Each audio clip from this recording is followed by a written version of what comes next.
বিশ্বকাপ জয়ের আনন্দের মধ্যেই স্পেনের জন্য আসছে বড় অঙ্কের করের হিসেব। $50 মিলিয়ন পুরস্কারের উপর যুক্তরাষ্ট্রের সর্বোচ্চ 30% পর্যন্ত ফেডারেল কর বসতে পারে। এ নিয়ে মার্কিন রাজনীতিতে শুরু হয়েছে বিতর্ক। করের বোঝা বিদেশি খেলোয়াড় এবং দর্শনার্থীদের নিরুৎসাহিত করতে পারে বলে সতর্ক করছেন আইন প্রণেতারা।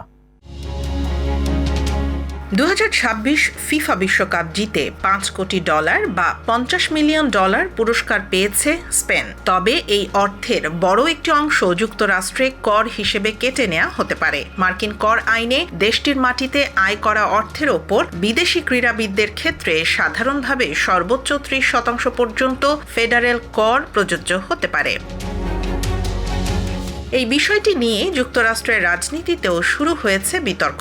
রিপাবলিকান কংগ্রেসম্যান টিম বার্চেট বলেন, এত বড় অঙ্কের কর আদায় অন্যায় এবং এটি বিদেশি খেলোয়াড় ও দর্শনার্থীদের জন্য ভুল বার্তা দেয়। তার মতে যুক্তরাষ্ট্রের উচিত আন্তর্জাতিক ক্রীড়া আয়োজনের মাধ্যমে বিদেশিদের আকৃষ্ট করা, অতিরিক্ত করের বোঝা চাপানো নয়।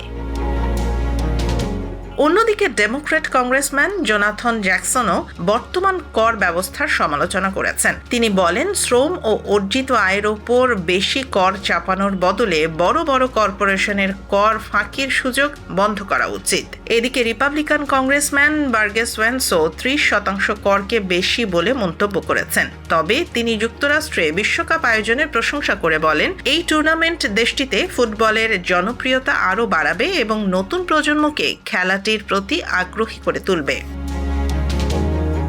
উল্লেখ্য, 2026 বিশ্বকাপের মোট পুরস্কার তহবিল ছিল $871 মিলিয়ন। যুক্তরাষ্ট্রে অনুষ্ঠিত ম্যাচ থেকে অর্জিত আয়ের ওপর অংশগ্রহণকারী সব দলকেই মার্কিন কর আইনের আওতায় পড়তে হতে পারে। তবে করের চূড়ান্ত হার সংশ্লিষ্ট দেশের সঙ্গে যুক্তরাষ্ট্রের কর চুক্তি ও অন্যান্য আইনি বিধানের ওপর নির্ভর করবে।